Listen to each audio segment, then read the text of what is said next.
What's up, guys? Today I wanted to discuss Brian Johnson's viral tweet about getting the perfect night's sleep. So maybe you're somebody who struggles with getting a good night's sleep, and if that's so, this is so.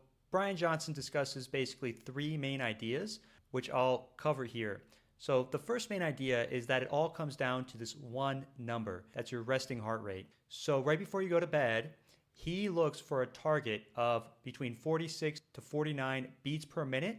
And if he gets that, he knows he's going to have a good night's sleep. And if he gets above plus 50, he knows it's going to be a bad night's sleep. And the next day, he's going to have low energy. So you got to find your own baseline, but you're aiming for a low beats per minute resting heart rate right before you go to bed. Now, how do we actually hit that? So he covers a hit list, if you will, of things that disrupt your resting heart rate. Now, you'll notice many of these things involve what you put into your body, meaning the food, the alcohol, the caffeine, the water. All these things are very disruptive if you have them right before you go to bed.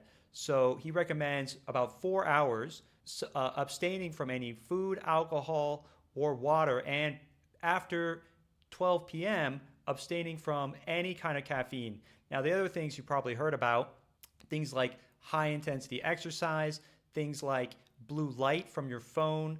So, what you want to do is you want to have a time about 1 hour before your bedtime, and you really want to have a set wind down routine. So, pick something that is going to relax you about an hour before your bedtime to get you to the right resting heart rate zone. And then the final thing he says is he recommends a 7-day test. So try it out, pick a fixed bedtime. So one of the things he doesn't discuss, but I would personally recommend, is not just having an alarm clock to wake up, but an alarm clock to go to bed at night. Fixed time, about an hour before you go to bed. Make sure that you're not drinking any water, having any food, certainly no caffeines, no alcohol, nothing like that. Pick some kind of wind down routine to get your resting heart rate into the right zone. So this is his recommendation. The last thing that he recommends is pick up some kind of a sleep tracking device. It could be like a Whoop strap or an Apple Watch, and just checking on that every single day and see if you can get your target resting heart rate right before you go to bed. So hopefully you got some value out of this. If you want to read the article I wrote or see the board that I created, links are below. Have a good one.